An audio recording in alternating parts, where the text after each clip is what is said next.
mulai.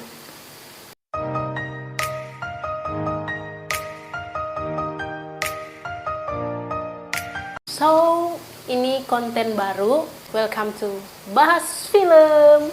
Yeay. Jadi kenapa konten ini ada? Itu karena kebetulan aku juga suka banget nonton film. Dan banyak banget teman-teman aku yang minta request. Banyak teman-teman aku yang tanya, film yang bagus itu film apa sih gitu. Jadi akhirnya aku memutuskan untuk membuat konten ini supaya aku bisa merekomendasikan film-film yang udah aku tonton dan menurut aku layak untuk kalian tonton juga. So, stay tune dan ayo ke pembahasan. Oke, dan di video ini film pertama yang bakal aku bahas, bukan film sih, series dari Jepang, judulnya Alice in Borderland. Oke, jadi kenapa aku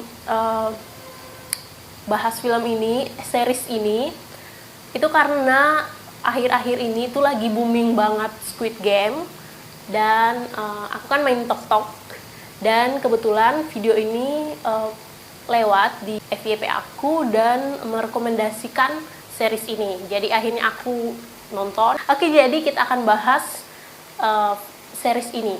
Dan kita akan cari tahu apakah series ini lebih bagus dari Squid Game atau enggak.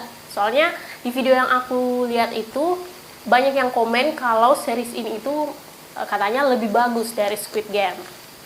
Kalau menurut aku pribadi sebenarnya dua-duanya bagus ya. Squid Game ada nilai plusnya, ada nilai kurangnya juga. Tapi series ini, Alice in Borderland, itu juga punya nilai tambah dan nilai kurang. Kalau mau bilang mana yang lebih bagus, itu tergantung perspektif kita masing-masing. Jadi ya, kalian harus nonton series ini supaya kalian bisa menilai sendiri mana yang lebih bagus. Tapi kali ini aku nggak akan bahas tentang Squid Game, aku bakal bahas tentang series ini. So, ayo kita mulai. Series ini berjudul Alice in Borderland. Tayang perdana itu 10 Desember 2020 dan ini merupakan series original Netflix. Jumlah episodenya ada 8 episode. Ini sebenarnya genre utamanya survival, tapi ini juga ada gabungan thriller, drama, dan fiksi ilmiah. Film ini disutradarai oleh Shinsuke Sato, penulis skenario Yoshiki Watabe, dan Yasuko Kuramitsu. Jadi film ini itu merupakan hasil adaptasi novel grafis bergenre thriller karya Haro Aso. Oke, itu profil dari series Alice in Borderland ini. Dan kita bahas pemain-pemainnya.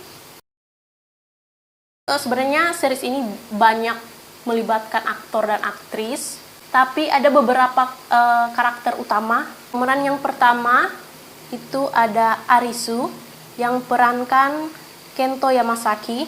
Sepertinya ini kalian sudah kenal karena ini memang aktor kawakan Jepang. Jadi ya kalian pasti sudah kenal ini. Jadi Arisu ini seorang anak 24 tahun yang diceritakan kalau dia ini tuh nggak punya tujuan hidup. Dia menghabiskan hari-harinya bermain game online. Jadi menurut aku Arisu ini agak nggak tahu diri karena kerjaan dia cuma main game online.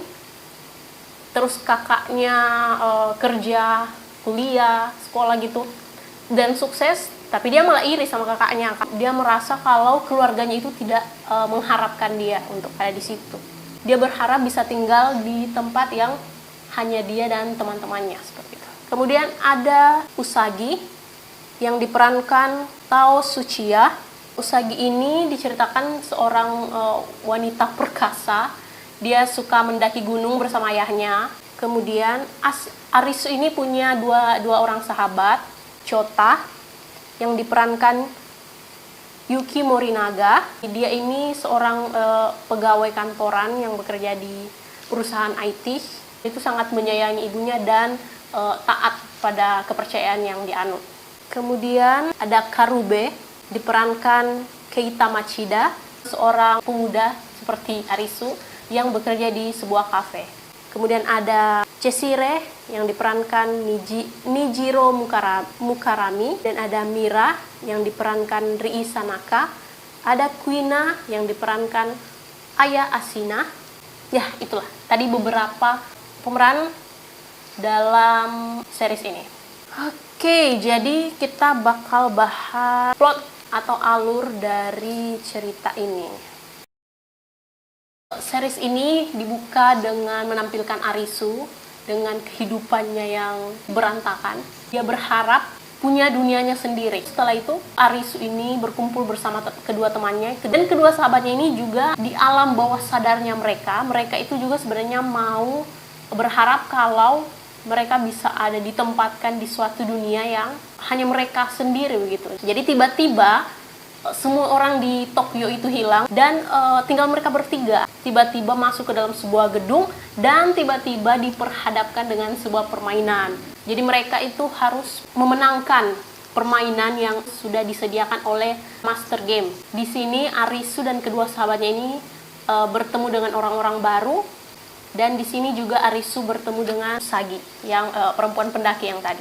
Hal menarik dari series ini, setiap kali mereka menang, bisa menyelesaikan permainan, mereka akan dikasih sebuah kartu remi, dan di kartu remi itu ditentukan berapa sisa waktu untuk hidup mereka. Jadi kalau misalnya mereka dapat kartu nomor 5, berarti mereka punya waktu hidup 5 hari. Dan setelah 5 hari kemudian, mereka harus mulai bermain lagi untuk bisa mendapat kartu baru supaya mereka bisa hidup kembali. Soalnya kalau misalnya mereka dapat kartu 5, terus 5 hari kemudian mereka tidak bermain lagi, berarti masa hidup mereka di permainan itu selesai, berakhir, dan mereka akan mati. Ini kan mereka sistemnya, mereka pakai kartu remi. Nah, kartu remi itu kan ada scope, hati, diamond, dan keriting. Kartu-kartu yang mereka dapat itu ada maknanya masing-masing gitu.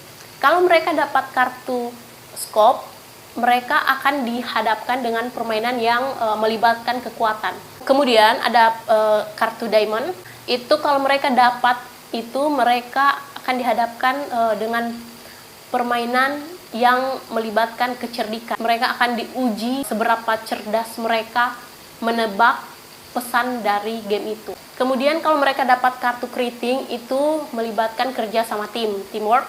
Mereka harus bekerja sama sebagai sebuah tim untuk bisa memenangkan permainan itu.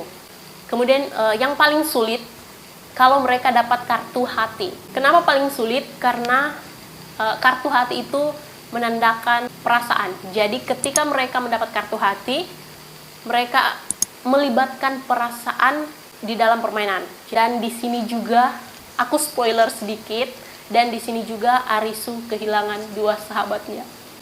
Dan di situ, aduh, waktu aku nonton aku nangis kayak anak kecil. Aduh, sedih banget lah pokoknya. Telah kehilangan sahabat yang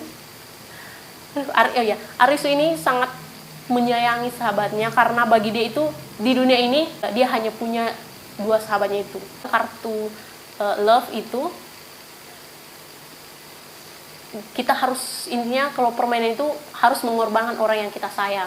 Kedua sahabat Arisu ini meninggal karena dia melindungi Arisu sampai Arisu akhirnya menang di permainan. Sebenarnya Arisu nggak mau juga, cuman ya namanya sahabat ya. Oke, lanjut.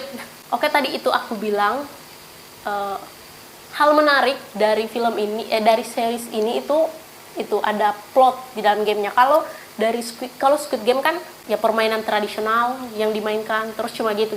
Maksudnya ya hanya permainan seperti itu.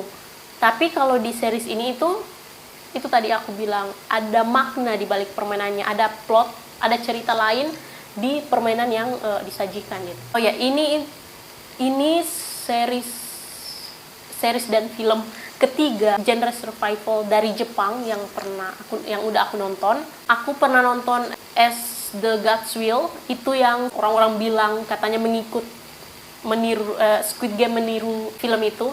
Tapi kalau menurut aku, series ini Alice in Borderland itu lebih mirip Squid Game daripada As the Gods Will. Lagi kelebihan dari film ini yang pertama, visualnya real, kedua ketegangannya dapet banget, tiga plotnya bagus banget, plot twistnya bagus banget. Terus yang keempat, game-game yang disajikan itu menarik gitu, nggak datar, jadi ada cerita di balik game yang disajikan, nggak cuma permainan biasa gitu, jadi kita wow, amazed gitu. Kalau kekurangan, semua film pasti ada kekurangan, tapi kalau menurut aku film ini cuma punya satu kekurangan, itu di awal itu plotnya lambat banget, jadi aku sempat ngantuk nonton, aku sempat skip di awal karena itu lambat. Tapi sebenarnya ini nggak dibilang kekurangan juga, soalnya ini salah satu karakter film Jepang. Kalau kalian sering nonton film Jepang, kalian pasti tahu kalau karakter dari film Jepang itu plotnya lambat, apalagi di awal. Jadi kalian jangan lupa buat nonton series ini karena dijamin keren banget. Alice in Borderland. Oke, itu aja. Semoga bermanfaat buat kalian dan bisa menambah list tontonan kalian. Terima kasih udah menonton video ini sampai selesai.